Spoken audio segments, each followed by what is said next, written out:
सच्चा सतगुरु का पहचान। आजकल इस वर्तमान कलयुग में कितने नकली प्रपंची गुरुओं का भरमार लगा हुआ है और जीव प्राणियों के साथ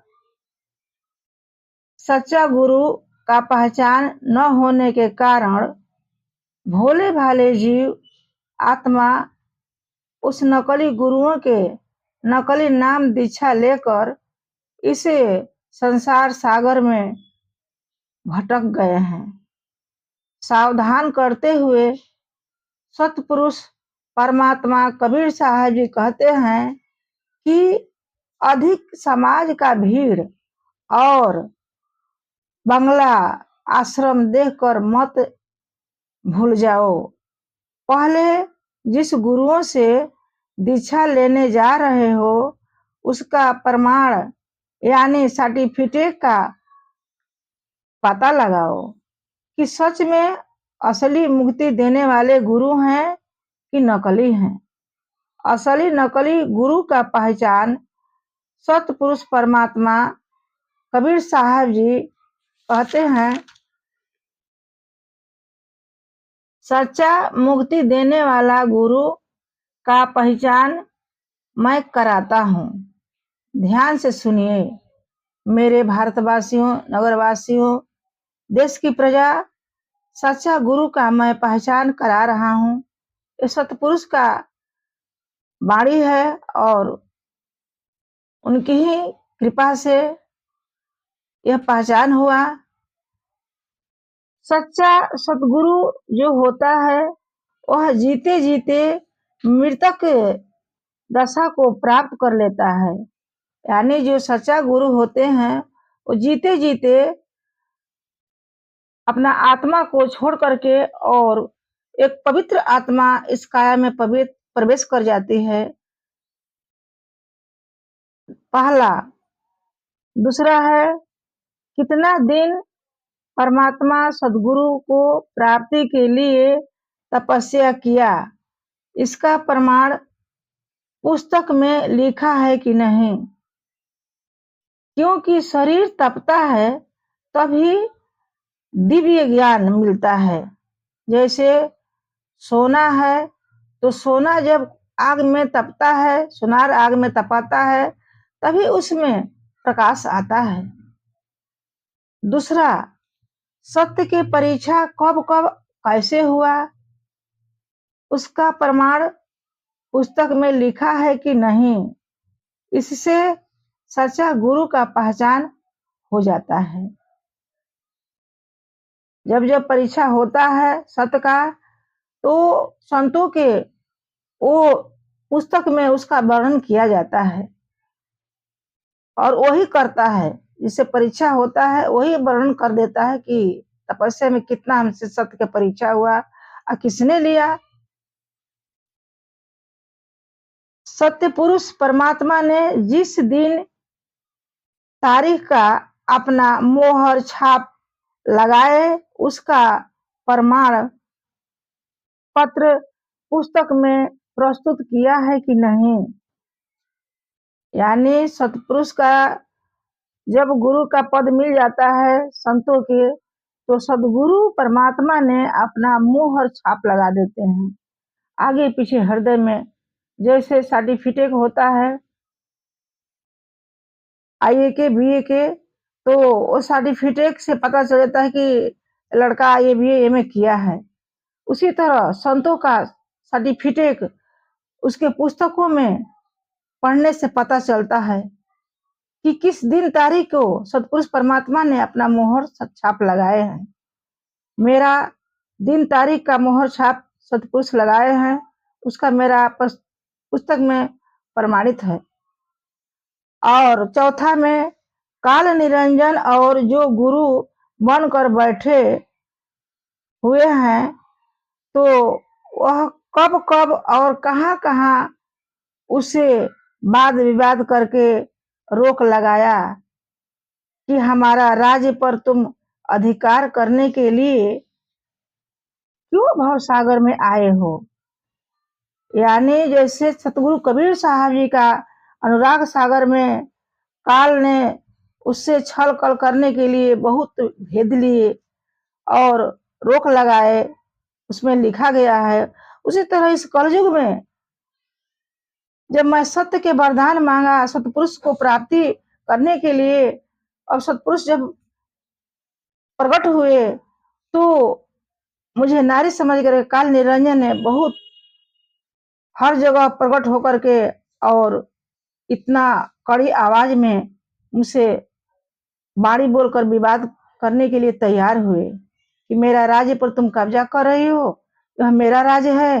भव सागर में हमारा जीव आत्माओं को उजाड़ करने के लिए आई हो इस धरती पर। ऐसे ऐसे मुझसे काल निरंजन ने वार्तालाप करने लगे। उसका परिणाम परिणाम उसका प्रमाण पत्र इस पुस्तक में हमारे लिखा गया है। इसलिए सदगुरु कबीर साहब ये कहते हैं, सतपुरुष परमात्मा कि जितने सत्य की परीक्षा हुआ और सत्य का पहचान हुआ, काल निरंजन कब कब तुमसे वाद विवाद किए आगे बढ़ने में, वो सारा इसका व्याख्या करके सुना दो ताकि आदमी समझे कि सत्य है क्या चीज। जो 5वां में है, जो आत्मज्ञानी ब्रह्मज्ञानी तत्वदर्शी संत होते हैं उसकी कठोर तपस्या 20 साल या 17 साल करने के बाद तो ब्रह्म ज्ञान मिलता है।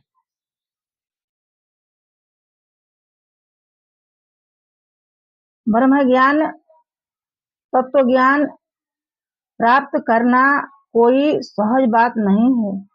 ये कठिन तपस्या के दौरान तो यह प्राप्त होता है।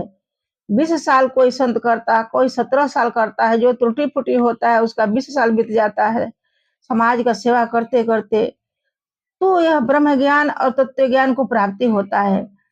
सहज बात नहीं है कि कोई पुस्तक पढ़ करके साहब जी के नकल उतार करके और संत बन करके अपना प्रचार प्रसार कर करके समाज बना रहे हैं।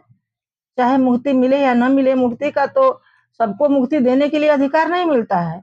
अधिकार उसी को मिलता है जो इतना तपस्या करके जो प्राप्त कर लेता है। जो इतना कड़ी कड़ी परीक्षा होता है सत्य के, उसका सारी प्रमाण जो है पुस्तक में उसका व्याख्या किया रहता है। अब 6ठा में पहचान कराते हैं सतगुरु। जो सतगुरु का अधिकार अनुदान प्रदान कर लेता है उसके सामने भूत प्रेत देवी देवता मुक्ति के लिए हाथ जोड़कर पुकार करते हैं कि हमको मुक्ति दीजिए, हमें मुक्ति दीजिए। इसलिए कि वो अलौकिक सब पहचानते हैं, हाथ जोड़कर प्रार्थना करते हैं, हमको मुक्ति दीजिए, हमको मुक्ति दीजिए। इसका प्रमाण पुस्तक में होना चाहिए।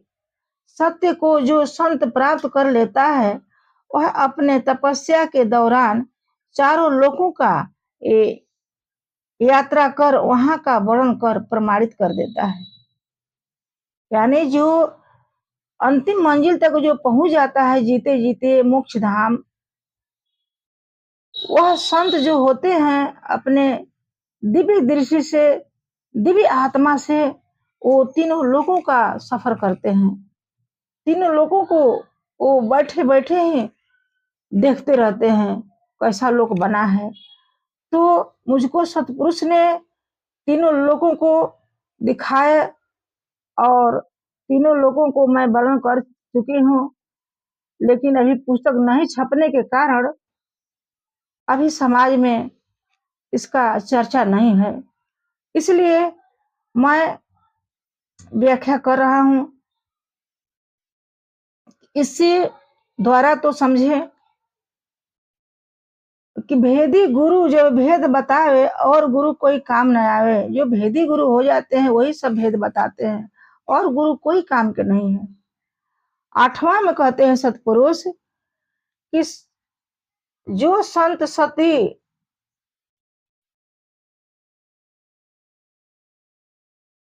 जो संत सती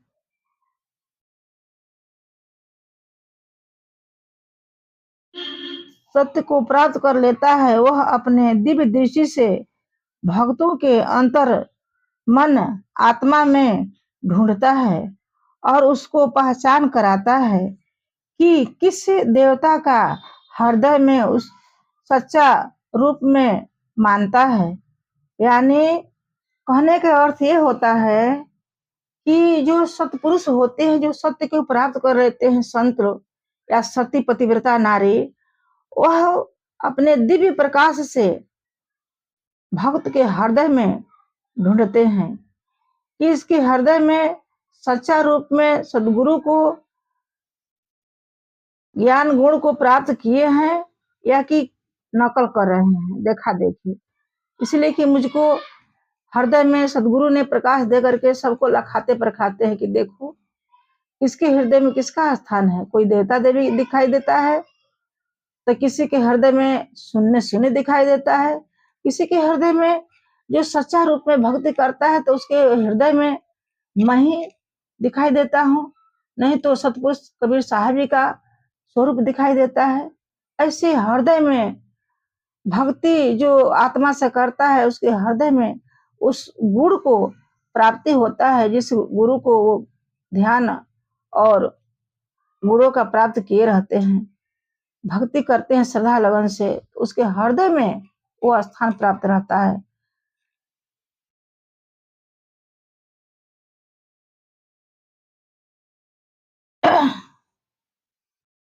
गुरु को मानना है कि गुरु को मान रहे हैं कि प्राकृतिक देवताओं को, इसका प्रमाण होना चाहिए।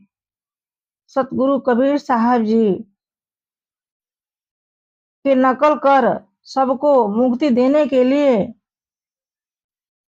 सभी जीव आत्मा को काल के डोरी में बांध रहे हैं। सतगुरु परमात्मा ये सब पहचान करा रहे हैं कि जो मुक्ति देने वाला गुरु होता है वह ब्रह्मचर्य होता है और उसके आगे प्रकृति का विधान भी आज्ञा के अधीन हो जाते हैं। यही सच्चा सदगुरु का पहचान एवं प्रमाण होता है। भीड़ देखकर मत घुसो, पहले उस गुरु का प्रमाण इतना पुस्तक में खोज करके तब गुरु दीक्षा लेना चाहिए, ताकि हमको जन्म मरण से मुक्ति मिल सके। जिस गुरु के पुस्तक में इतना त्याग वैराग्य तथा प्रमाण न हो उसको नकली गुरु समझो।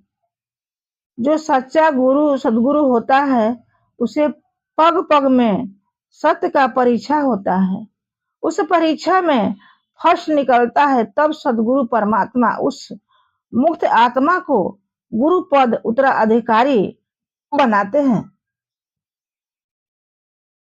कोई साधारण बात नहीं है कि कोई 2 साल 3 साल पढ़ करके साधु संतों के संगत कर करके और कुछ ज्ञान रटंत विद्या आ गया तो साधु संत के रूप धारण कर करके और अपना कुटिया बना करके समाज में अपना नाम को प्रचार प्रसार कर करके और सबको चेला बना करके और ठग विद्या पढ़ा करके उन लोगों को भरमा करके ये दुनिया में यही तो देखने को मिल रहा है। 2-4 साल कुछ संघर्ष करते हैं संतों के, जब उसका कुछ गुण आ जाता है, कुछ पढ़े लिखे रहते हैं, दोहा चौपाई साहब जी के पढ़ लिख करके गीता भागवत पढ़ लिख करके और रटंत विद्या याद कर लेते हैं, संत बन जाते हैं। ये बहुत आश्चर्य की बात है। आज मुझको सत्य के प्राप्त करने में 26 साल दिन हो गया, इतना समाज बन ही नहीं रहा है। क्यों? इस सत्य का मार्ग है। जैसे हीरा के दुकान पर कोई खरीदने के लिए बहुत मूल्यवान हीरा होता है, उस दुकान पर खरीदने के लिए कोई कोई जौहरी जाता है, कोई करोड़पति जाता है वहां पर। उसी तरह ये सत्य बहुमूल्य हीरा के समान होता है। जो कोई कोई इसको परखता है और इस मार्ग पर कदम बढ़ाता है। यह सत्य, यह परमात्मा सतपुरुष का यह रास्ता है, मुक्ति का यह रास्ता है। कल्याण देख करके भीड़ लगता है, कल्याण कहीं होता है वहां पर दौड़ पड़ते हैं। कल्याण तो एक ओझा भी करता है, कल्याण तो एक मौलवी करता है। कल्याण का तो बहुत एक छोटी शक्ति किसी को प्राप्त हो जाता है प्राकृतिक के, किसी को झाड़ फूक देते हैं, कल्याण हो गया, भीड़ लगने लगा, गुरु मान बैठे। तो देखिए हमारे वाणी पर ध्यान देते हुए समझिए कि सच्चा और नकली असली गुरु का पहचान कैसे हम करें, ताकि हम इसे काल के गाल से छुड़ा करके हमको सतपुरुष हमें मुक्ति धाम पहुंचावे। साहब ये कहते हैं कि सतगुरु आए छुड़ावन हारा, निश्चय मानो का न हमारा। काल ही जीत हंस ले जाई, आया भी चल देश पुरुष जा भाई। जहाँ जाय सुख होय पारा, अब बहुर न आवे यही संसारा। तो काल के बंधन से छुड़ाने वाले हमारे सतपुरुष ही है, सहायक है, इसके सिवा कोई नहीं। इसलिए सतपुरुष को खोजें, ढूंढे और पहचान करें, तब उसको गुरु माने और गुरु दीक्षा ले। मेरे भारतवासियों, मेरे देश की प्रजाओं, मैं आप सभी से प्रार्थना करती हूँ, निवेदन करती हूँ कि सच्चा गुरु को तलाश करो। सच्चा गुरु इस धरती पर कहाँ पर मिलेंगे और कैसे हम उसको पहचान करें, इतना प्रमाणित पहले उसके पुस्तक में खोजो, ढूंढो, पहले पढ़ करके तब ज्ञान लेने के लिए वहां पर जाओ। हमारा यही कहना है। इस भवसागर में बहने के लिए, भवसागर में डूबने के लिए, 84 धारा से बचने के लिए यह वाणी को ध्यान से सुनना है और अपने हृदय में बैठाना है। इतना ही कहकर समाप्ति सेवा हमारा समाप्त हो रहा है।